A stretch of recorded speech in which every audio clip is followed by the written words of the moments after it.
వెళ్ళిపోవడం కూడా సహజం. ప్రభుత్వాలు మారుతుంటాయి, కానీ ఈ అభివృద్ధి మాత్రం కొనసాగుతూ ఉంటుంది. దానిలో భాగంగా గత పాలకులు చేసిన అభివృద్ధి కార్యక్రమాలు కానీ, అదేవిధంగా ఇన్కంప్లీట్ ఉన్న పనులు కానీ, అదే శాంక్షన్ అయిన పనులు కానీ, వాటిని మీరు వారు చేసినట్టుగా గుర్తించి మీరు శంకుస్థాపనలు కానీ ప్రారంభం చేస్తే గతంలో చేసిన ఒక నాయకునికి తృప్తి కలుగుతుంది.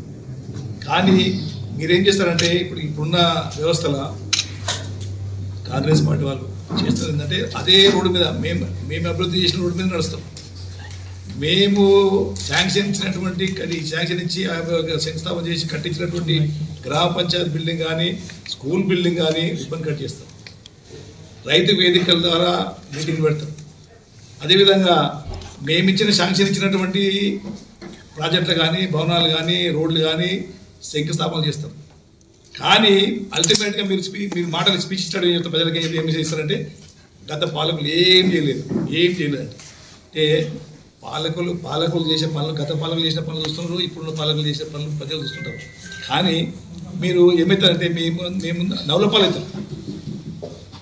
కార్యక్రమాలు చేస్తే వాళ్ళు చేసిన పనులు మీరు స్టార్ట్ చేసి ఏం చేయాలంటే ప్రజల ముందు అయిపోతారు. కాబట్టి నేను ఒక సలహా ఏంటంటే కాంగ్రెస్ నాయకులకు వాస్తవాలు మాట్లాడండి, కొన్ని మారల్స్ పాటించండి.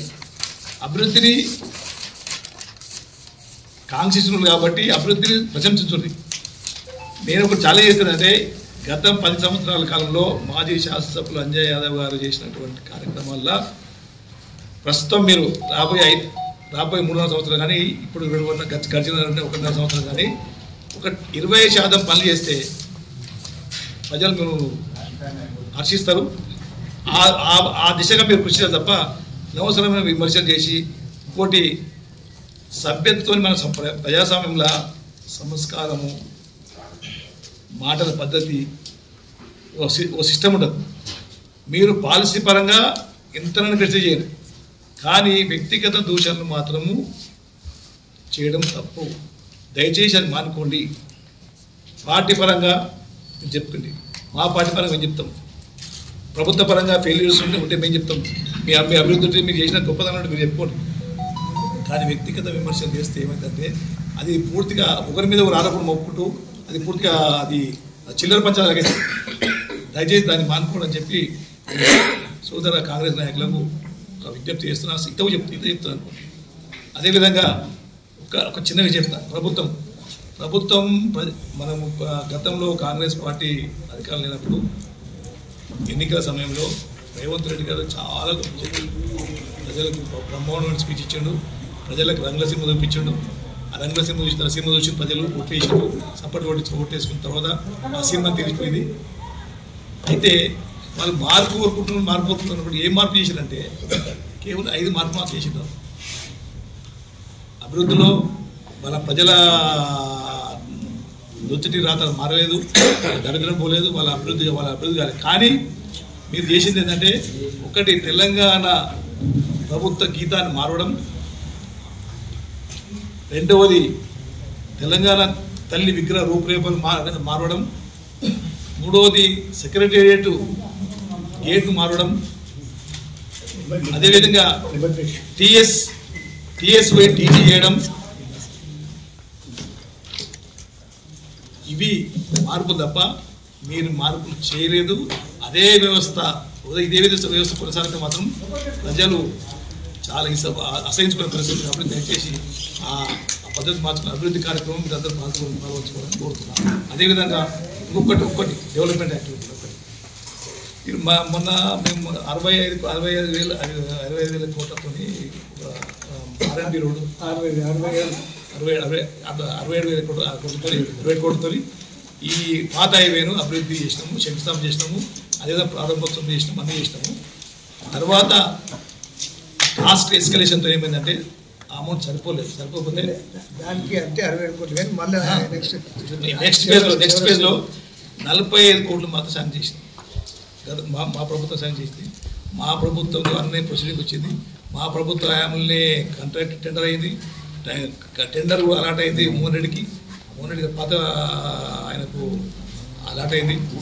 అలాట్ అయిన తర్వాత ఆయన కూడా కొంచెం ఏదో పని చేసినట్టు చేసిండు. అయితే ఆ వర్కును మీరు 45 కోట్ల వరకును మీ గొప్ప చెప్పుకోవడం మాత్రం కరెక్ట్. ఆ శాంక్షన్ చెప్తా చూడండి. Sanction date 17/12/22. The circumstance report by the engineering chief SR and CRN Hyderabad violated read above. After careful examination of the matter, government hereby accord administrative sanction for an amount of ₹45 crores, widening and strengthening of existing carriageway to 4 lane from 002 to 13/200 to 17/100 of Kotturu to Solipur, Rangareddy district. అయితే ఈ road sanction అయింది. Sanction కాదు, administrative sanction కాదు. Funds allot అయిపోయినాయి, tender కూడా అయిపోయింది, contract కూడా fix అయిపోయాడు, శంకుస్థాపన అయిపోయింది. మీరు ఎవరు మా ఆర్ఎస్సీ మినిస్టర్ గారు రాలేకపోతే మా లోకల్ మినిస్టరు శివరాజ్ గౌడ్ గారు, ఎంపీ గారు, ఎమ్మెల్యే అందరూ చేసి అదే రోడ్డు మీద చీలింగ్ సెంటర్ కట్ చేసినాం. శాంక్షన్ అయింది, అంత అయిపోయినాక టెండర్ అయిపోయిన తర్వాత మీరు శంకుస్థాపన అయిన తర్వాత మీరు క్లెయిమ్ చేసుకోవడం ఎంతవరకు సమంజసం? కాకపోతే ఈ మధ్యకాలంలో కాంట్రాక్టర్ స్టార్ట్ చేసిన మంత్రాలని మీరు చేసినారు కాదు కదా, ఎలక్షన్ కూడా వచ్చింది, ఆ పని అయిపోయింది. కానీ అది క్లెయిమ్ చేసుకోవడం కరెక్ట్ కాదని చెప్పి నా ఆలోచన, నా భావన. అయితే ఇంకొకటి ఏంటంటే, గతంలో ఈడ రథశాల ఉంది, పక్క నరసింహ గారు అందరూ ఏమన్నా రథశాల తీసేస్తే బాగుంటుంది, అది మంచిగా రోడ్డు బాగుంటుంది అని చెప్పి ఆ రోజు ఆ తీయొద్దని కూడా అనుకునే బీజేపీ నాయకులే కదా. ఇంకో నాయకుడు ఏమంటారంటే, ఈ గీత రోడ్డుకు గీడికెళ్ళి రోడ్ అయింది 45 కోట్ల, అంత అవసరమా? గీత గీత గీత గీత స్ట్రెచ్కు గద్ద కదా ఒక అంటాడు. ఇంకోరు ఏమంటారంటే, మనకి ఇదే కాంగ్రెస్ సోదరులు ఏమన్నారు, అసలు వైడనింగ్లా మీరు ఇల్లు కూలగొట్టద్దు, ఎవరు ఇల్లు కూలగొట్టకుండా మీరు వైడనింగ్ చేయాలి. పాజిబులా? 4 లేన్ రోడ్ను కనీసం సర్వీస్ రోడ్ పక్కన సర్వీస్ రోడ్ వేస్తే ప్రజలకు మంచిగా ఉంటుంది, ప్రయాణికులకు మంచిగా ఉంటుంది, మీకు కూడా దుకాణదారులు మంచిగా ఉంటే అంటే వాళ్ళు తినలేదు. వీళ్ళ మాటలు నమ్మి ఎవరు ఇవ్వద్దు, ఇల్లు ఇవ్వద్దు, కూలగొట్టవద్దు, బయటకు ఇవ్వద్దు అని అంటే, సరే మేమేంది ఉన్న కార్డు చేసి వచ్చింది, ఉన్న కార్డు మార్కింగ్ ఇచ్చారు, అంతే అనుకున్నాం. అంటే ప్రజలతో మరి రభసెందుకు చర్చ ఎందుకు? వాళ్ళ కొడితే చేస్తాము, లేకపోతే ఉంటుంది. అట్లా మీరు ఎప్పటికప్పుడు ఏ పరిస్థితిని బట్టి ఆ పరిస్థితిని మారుకుంటూ మాటలు మార్చుకుంటూ వస్తే ఈ ప్రజాస్వామ్య వ్యవస్థ కరెక్టా? అంతే మేమంటున్నాం, మీరు ప్రజాస్వామ్య వ్యవస్థ ఉన్నారు కాబట్టి అందరూ మంచి కోరండి, మంచి చేయండి, మంచిని మీరు స్వీకరించండి, చెడును క్రిటిసైజ్ చేయండి, మంచిని ఆస్వాదించమని చెప్పి మన సోదర నాయకులను కోరుతున్నాం.